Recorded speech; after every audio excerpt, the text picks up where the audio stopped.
الشيطان الرجيم. بسم الله الرحمن الرحيم.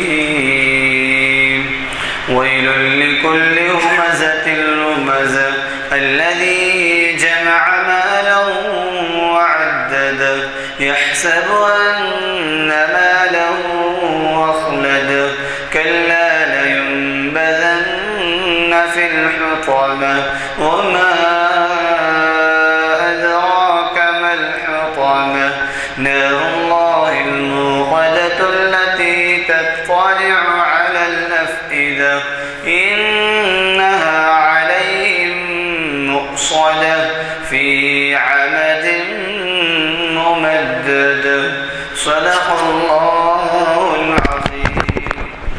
کے بعد کہ آج ایک بہت ہی اہم عنوان سے ہمارے درمیان آپ کے جانے پہچانے مقرر جناب احمد علی صاحب، کیوریٹر سالار جنگ میوزیم، جو بین الاقوامی شہرت رکھتے ہیں ان کے علم کی گہرائیوں کی وجہ سے، اور کئی کتابوں کے وہ مصنف بھی رہ چکے ہیں، وہ ہمیں مخاطب کر رہے ہیں. اور انہوں نے جو ہمیں عنوان دیا ہے وہ آصف جائی خاندان کے اس سلسلے کے 2 بادشاہوں کا ہے.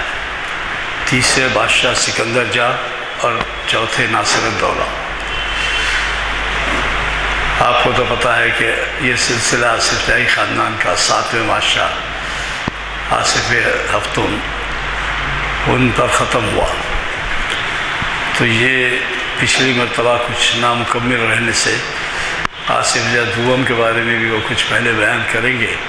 اس کے بعد آپ کو سکندر جاہ اور ناصر الدولہ کا عہد بعد اس عنوان سے مخاطب کریں گے. حضرات، ان کی صلاحیتوں کے بارے میں مجھے کچھ کہنا نہیں ہے زیادہ، کیونکہ آپ واقف ہیں اور شاید اب تک وہ 100 سے 100 محافل یہاں مخاطب کر چکے ہیں اور 200 آڈیو ویڈیو بھی رہے ہیں. اور یہ ہے کہ انہوں نے بین الاقوامی کئی سیمینارز اور نمائشوں ایگزیبیشنز وغیرہ میں شرکت کی ہے جو مختلف اسلامی ممالک میں منعقد ہوئے. مجھے قوی توقع ہے کہ آج بھی وہ اپنے علم کی روشنی سے ہمیں استفادے کا موقع دیں گے. ایک اعلان اور یہ کرنا چاہوں گا کہ ہماری پستی اور اس کا اسلامی حل، اس اہم عنوان سے حافظ محمد اسحاق کمال قادری صاحب پیر کے دن مخاطب کر رہے ہیں. انہی کے خطاب سے آغاز ہوا تھا یہاں پر اس طرح کے محافل کا، جو شریعت انفارمیشن کے عنوان سے وہ مخاطب کرتے ہیں.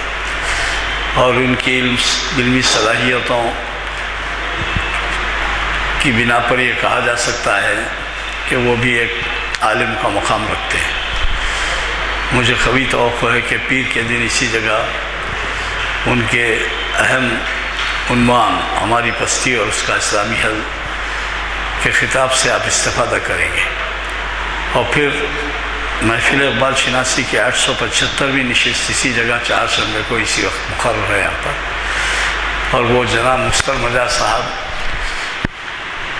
اقبال کے مجموعہ کلام پیام مشرق سے جناب مستر مجاز صاحب ہمیں مخاطب کر رہے ہیں اسی مقام پر اور اسی وقت بعد اثر. اس سے بھی آپ استفادہ فرمائیں. اور ایک اعلان یہ ہے کہ کل صبح 7 بجے پبلک گارڈن میں ہیلتھ لیکچر منعقد ہو رہا ہے، اور اسے بھی ایک ماہر ڈاکٹر نیورولوجیکل ڈیسیزز کے عنوان سے مخاطب کر رہے ہیں. اور اس میں جو ہے اہمیت اس بات کی ہے کہ وہ ڈیمنشیا نام کے دماغی امراض جو عمر کی زیادتی کی وجہ سے ہوتے ہیں، جس سے بھول پیدا ہوتی ہے اور دماغی کیفیت صحیح نہیں رہتی، مخاطب کر رہے ہیں کہ آدھے گھنٹے کے لیے ڈائمنڈ وہ آڈیو ویڈیو خطاب ہوتا ہے. اس سے بھی آپ ضرور استفادہ کریں. کسی نہ کسی طرح سے آپ کو استفادے کا موقع ملے گا، کیونکہ آپ کے عزیز و قریب میں ہی نہیں، اڑوس پڑوس میں بھی زیادہ عمر کو پہنچنے والے لوگ رہیں گے اور آپ کا مشورہ اول وقت کا اس میں کہا جاتا ہے کہ 4 گھنٹے کے اندر اگر دواخانہ پہنچ جائیں تو کچھ علاج ہو سکتا ہے، لیکن 6 گھنٹے کے بعد جو ہے خلیے مر جاتے ہیں دماغ کے۔ اور آپ کو تو معلوم ہے اوسط ہندوستانی عمر جو آزادی کے وقت شاید 45 سال کے قریب تھی، اب شاید 70 کے قریب ہو گئی ہے، 65-70 کے۔ تو اس وجہ سے زیادہ تر ایسے کیسز ہو رہے ہیں۔ مجھے قوی توقع ہے کہ آپ استفادہ فرمائیں گے۔ ذات عظیم الصفات سمیع السمات کبیر الشان جلیل القدر رفیع الذکر مطاع الامر جلیل البرہان وسیع العلم عزیز الحلم کثیر الغفران جمیل الثناء جزیل عطاء مجیب الدعاء عمیم الاحسان وسیع العلم عزیز الحلم کثیر الغفران محمد الرسول اللہ علیہ الصلاۃ اللہ هو سید الکون سید الانس والجن هو رسول صادق وهو انسان کامل اللہم صلو وسلم وزد وبارک علیہ۔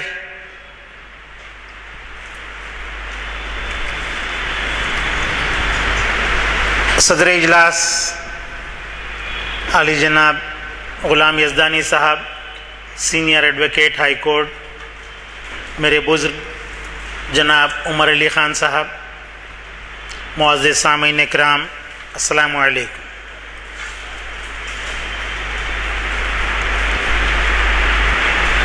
ہماری جو گفتگو چل رہی تھی آصف جاہی حکمرانوں کی، 2 حکمرانوں کے تعلق سے ابھی تک بیان ہو چکا ہے، لیکن گزشتہ مرتبہ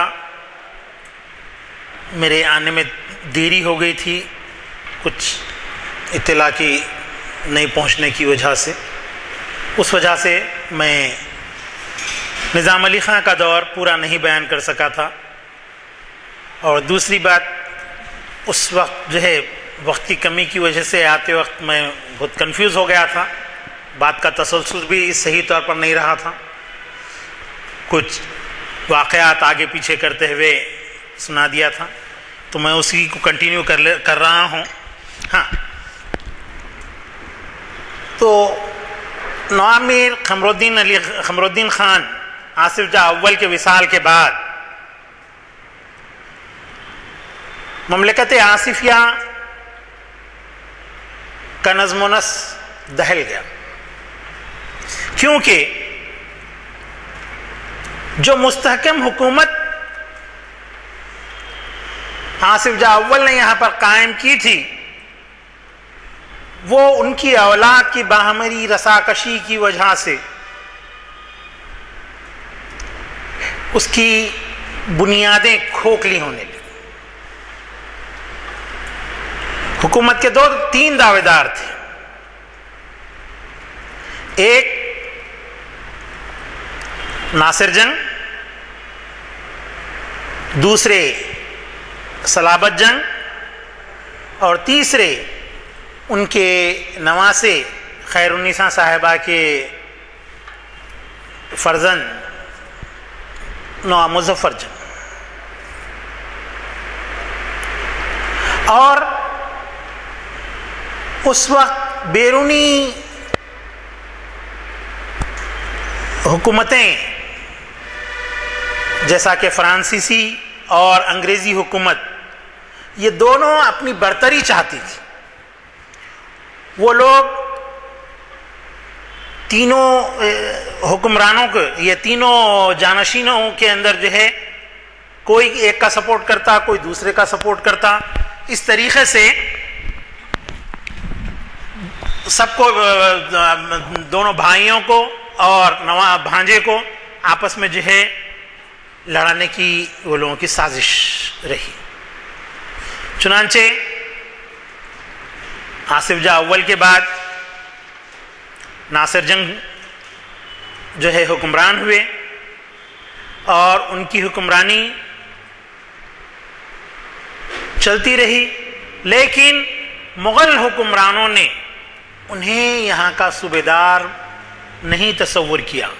اس وجہ سے ان تینوں کو بھی، ناصر جنگ کو، مظفر جنگ کو اور صلابت جنگ کو، تینوں کو بھی مغل بادشاہوں نے، مغل شہنشاہوں نے دکن کا صوبیدار نہیں تصور کیا اور نہ ان کے نام سے فرامین جاری کیے.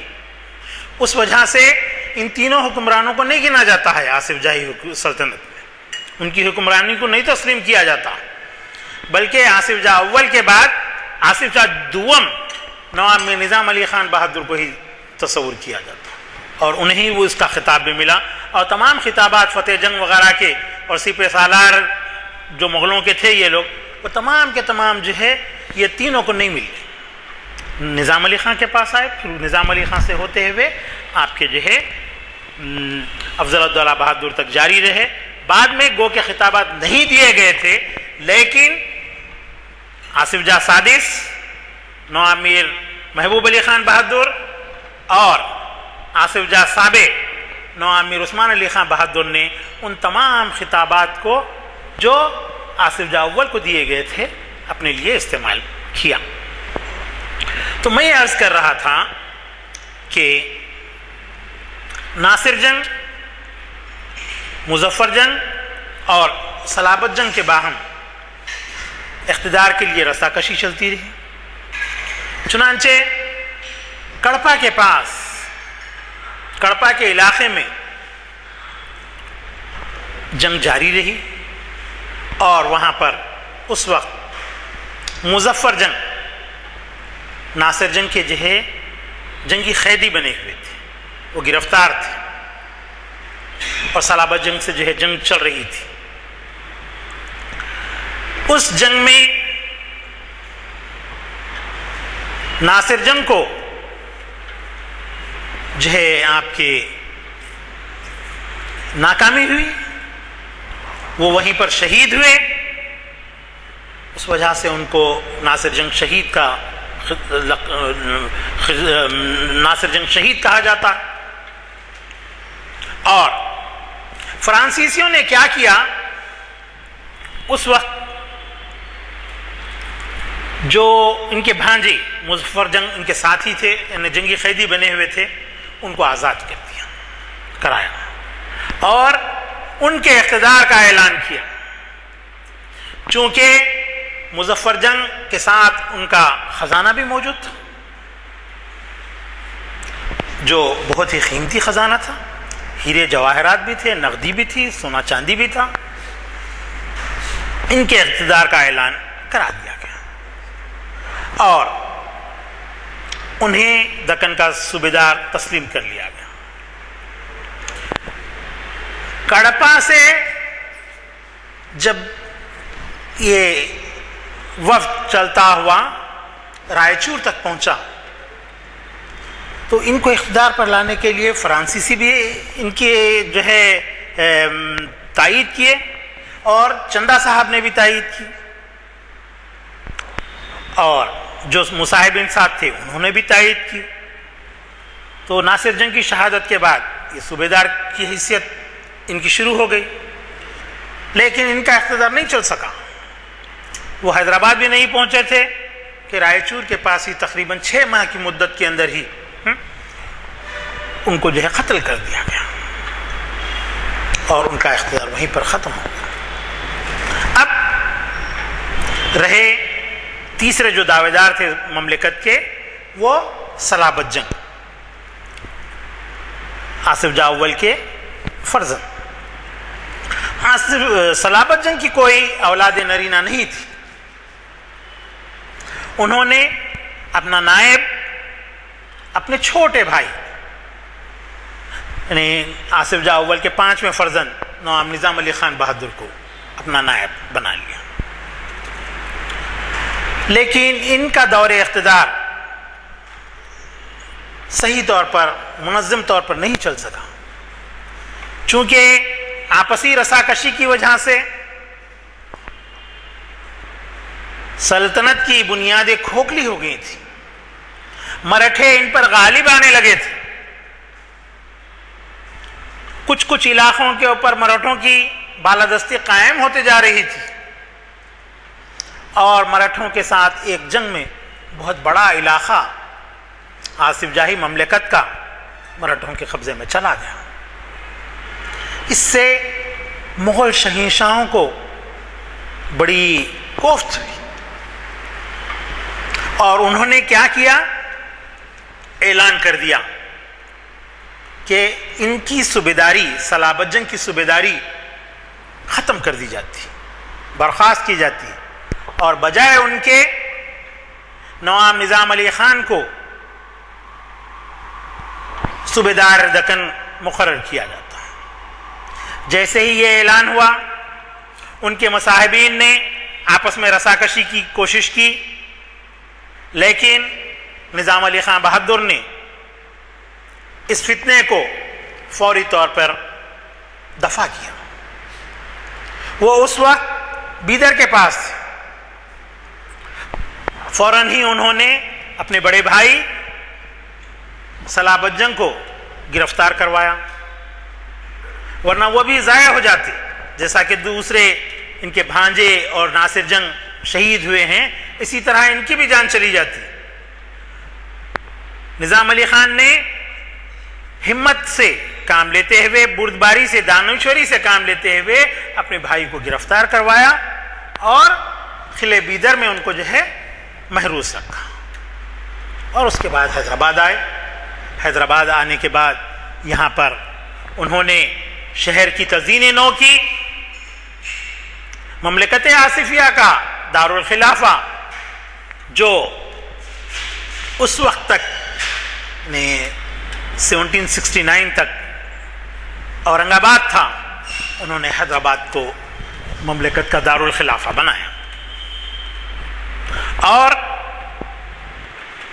شہر کی تزئین نو کے ساتھ ساتھ یہاں شاہی محلات تعمیر کروائے، موتی محل، نو محل وغیرہ انہی کی تعمیرات ہیں، شہر پناہ کی فصیل انہی کی تعمیر کردہ ہے، جیسا کہ میں سابقہ اپنے بیان میں کہہ چکا ہوں کہ ان کی والدہ محترمہ عمدہ بیگم صاحبہ بڑی دیندار اور نیک خاتون تھیں، ان کے نام سے عمدہ ساگر بھی یہاں حیدرآباد میں موجود ہے،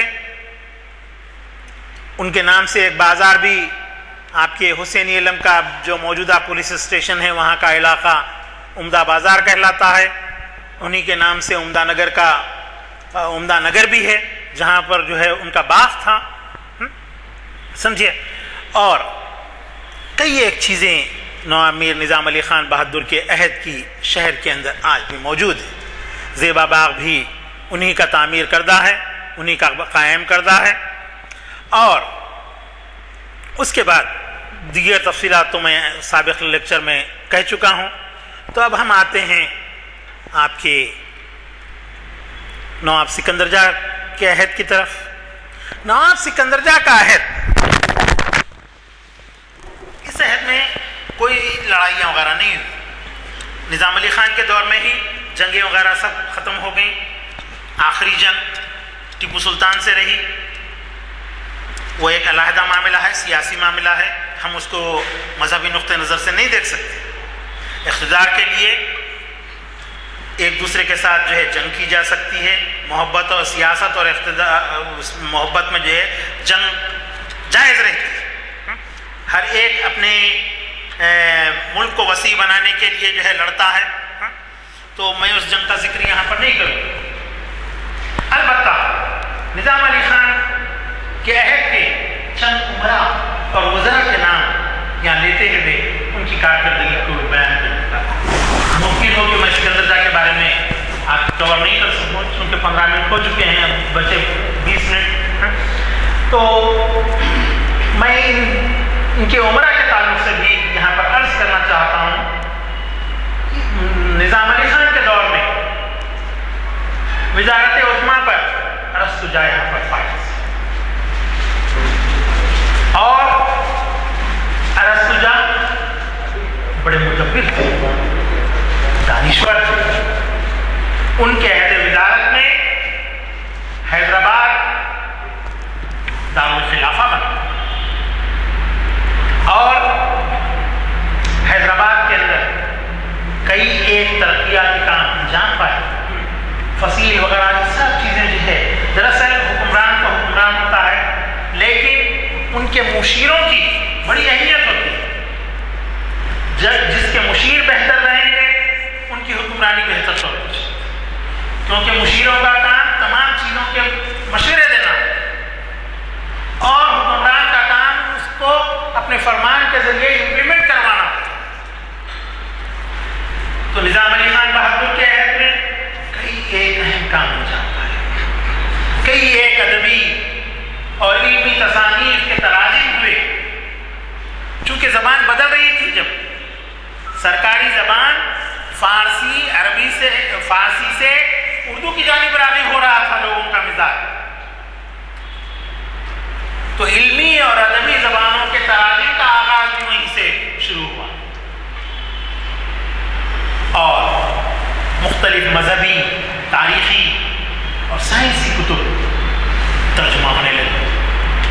شمس العبرا نے مدرسہ فخریہ قائم کیا اور علم طبیعیات، کیمیا، علم حیات یعنی افلاک، علم الافلاک، آسمانوں کا علم، اس کی کتابیں جو ہے اردو زبان میں ترجمہ ہونے لگی۔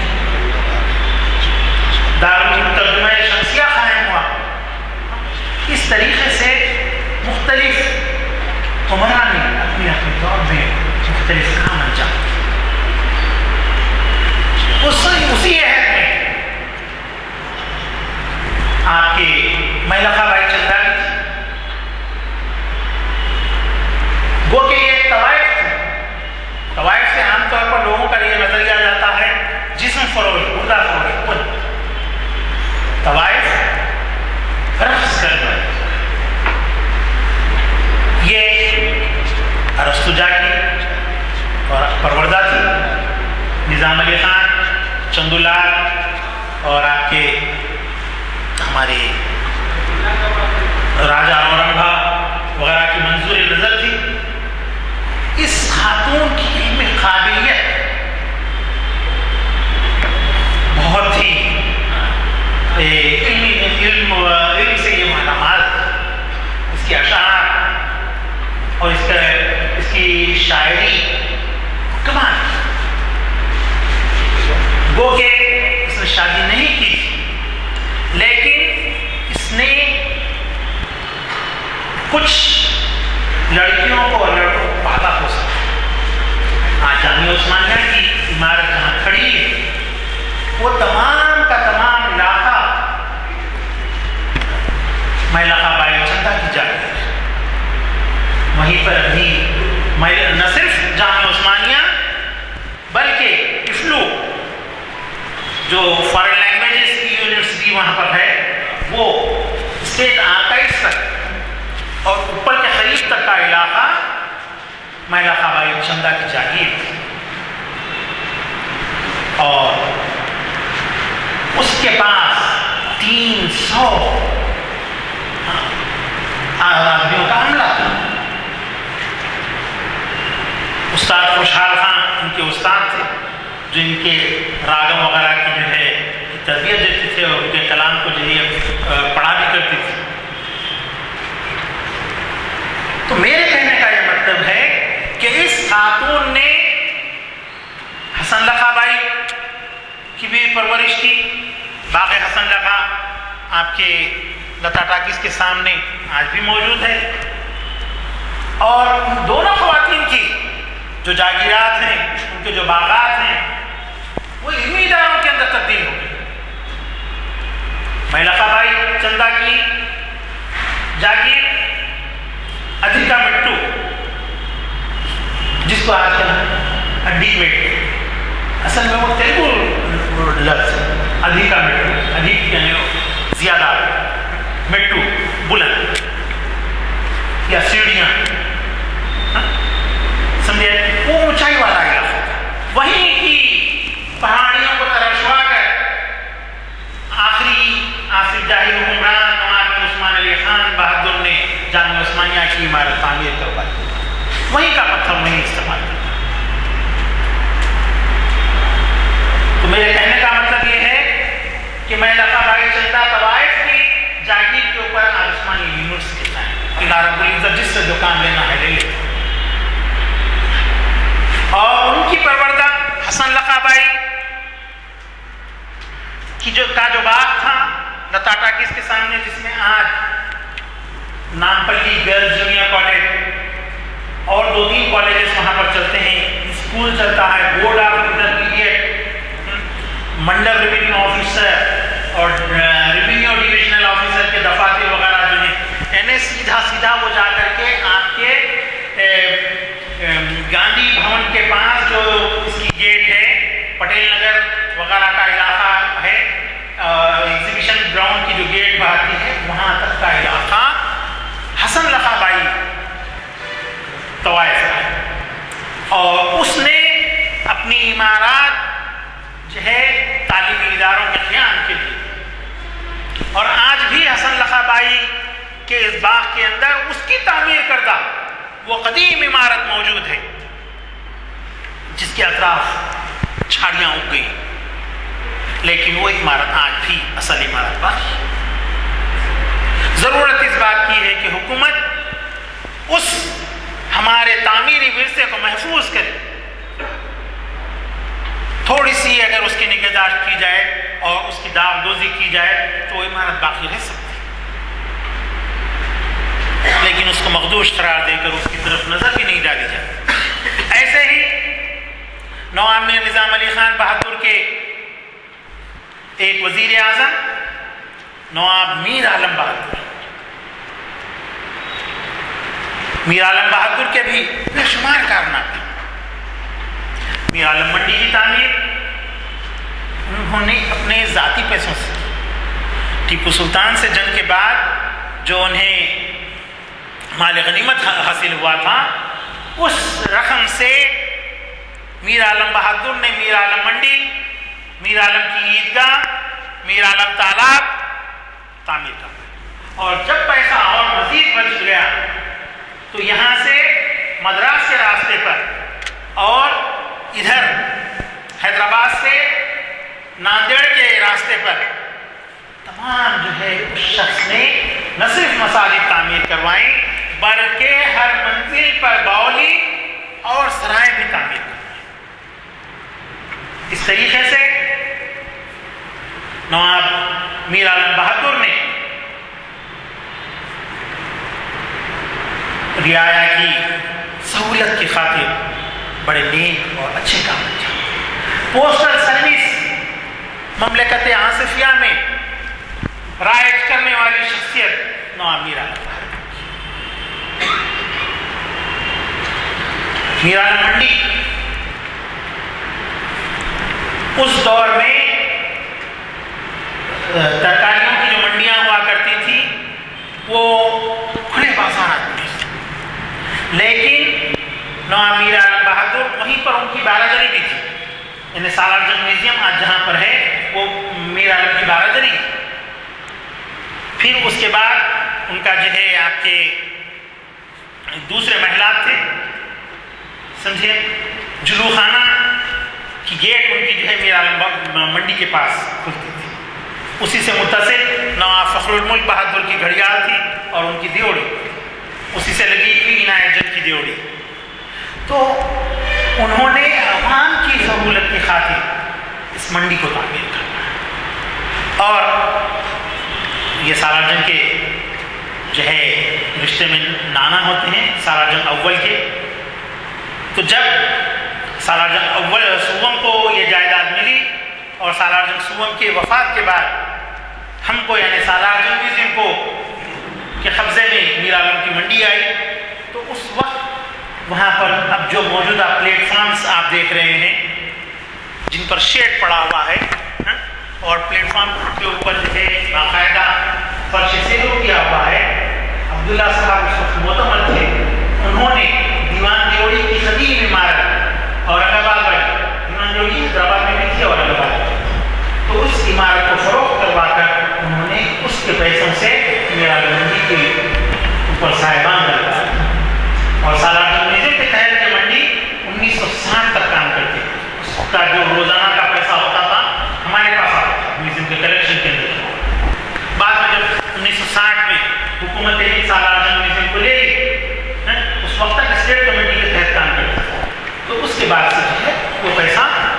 کے گلزار کے اندر جو ہے تقسیم ہوئی. تو اس طرح سے نظام علی خان بہادر کے عمرہ نے شہریوں کی سہولت کے لیے اور ان کے عہد میں نظام علی خان کے عہد میں فرانسیسیوں کا اثر تھا دکن میں. اور فرانسیسیوں کا جو فوج ان کا جو سپہ سالار وہ موسیو ریمون جس کو ہم موسارام کہتے ہیں, موسارام باپ, کچھ لوگ میسرم یا میسارام کہتے ہیں. دو جگہوں پر دو علیحدہ علیحدہ نام اس کو دے دیے. میسرم جس کو ہم کہتے ہیں باکس کے بعد وہاں پر اس کی ریجمنٹ رہتی ہے. وہ علاقہ دراصل موسیو ریمون کی بیرکس ہے. وہ جا کر میسرام ہو گیا, اب اس کو میسرم کہتے ہیں. پھر بعد میں نوام مختار نوام تراب علی خان مختار سالار جنگ اول نے اس کی بیرکس کو جو ہے موجودہ باکس کے پاس منتقل کی. اصل میں وہ بیرکس جا کر باکس ہو تو وہ موسیو ریمون. اور یہ محلہ جہاں پر یہ مسجد واقع ہے اور ہم بیٹھے ہوئے ہیں یہ سانچہ توپ ہے.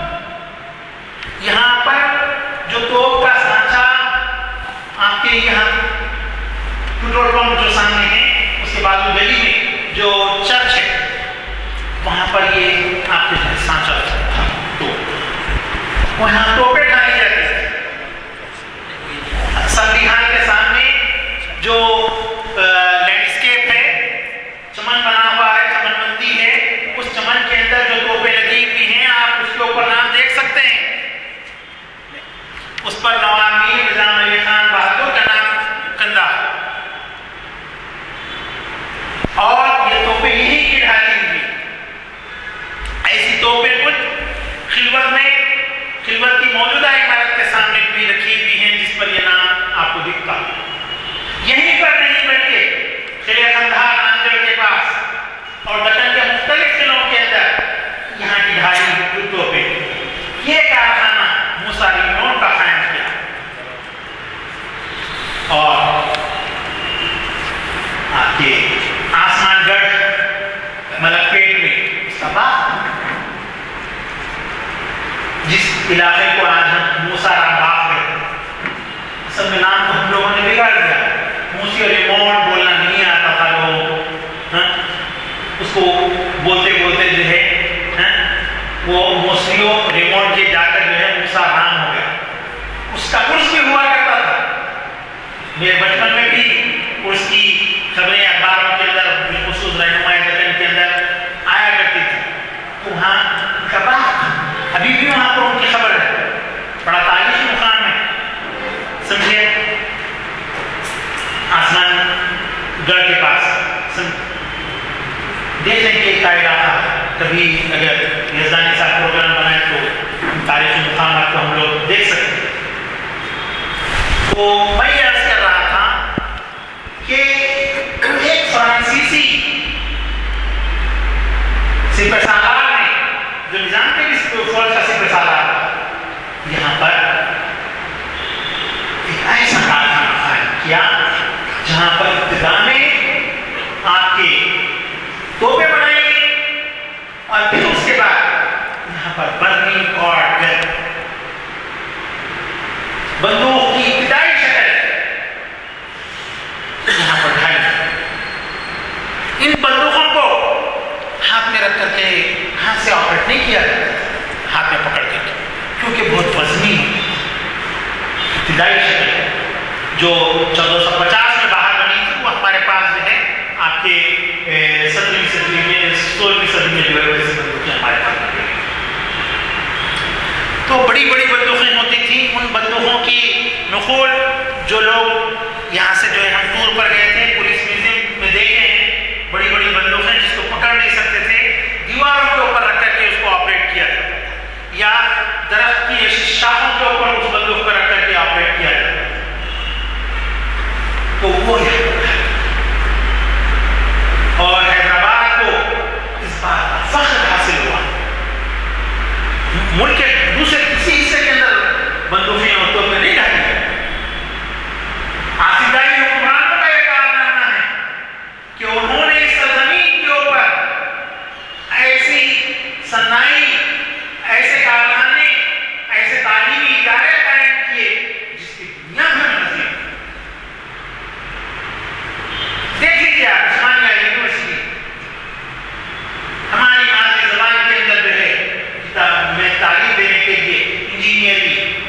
ڈاکٹری، یہ علوم جو صرف انگریزی کے اندر نہیں، ان کے تراجم یہاں پر کروائے دار ترجمہ قائم کر کے کوئی اور آج تک انگریزی طب کی ایلوپیتھی کی کتابیں دوسری زبانوں میں نہیں شائع ہوئی، اردو کے اندر شائع۔ ہمارے پاس کے ڈاکٹرز اردو میں نسخہ تدریس کرتے تھے، یعنی کروسین اگر لکھنا ہے تو سی سے سیا بول کے نہیں لکھتے تھے، کافرے وہ سی کے نون لکھتے تھے۔ کئی ہمارے پاس کے جو ہے ایلوپیتھی کے ڈاکٹرز جنہوں نے یہاں پر تربیت حاصل کی، حیدرآباد میڈیکل اسکول یہاں پر قائم ہوا۔ اب آپ کے ناصر الدولہ کے عہد میں وہ دور کو نہیں ٹچ کر رہا ہوں، صرف یہ بات کا تذکرہ کرتے ہوئے بات کو اپنی ختم کر رہا ہوں۔ ڈاکٹر میکینی کو بلا کر یہاں پر اسی محلے سانچا توپ کے اندر ہی پہلا یہاں پر جو ہے میڈیکل اسکول قائم اور پہلا دواخانہ یہیں پر قائم ہے۔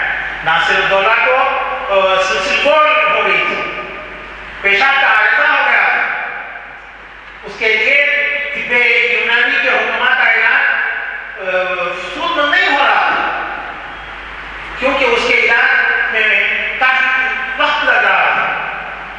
تو اس وقت ڈاکٹر میکینی نے نسخہ تجویز کر کے دیا، وہ نسخے سے جو ہے حضور کنور کا جو ہے یہ مزدور ہو گیا، دفع ہو گیا، تو انہوں نے ایلوپیتھی کا دواخانہ یہاں پر قائم کرنے کی اجازت۔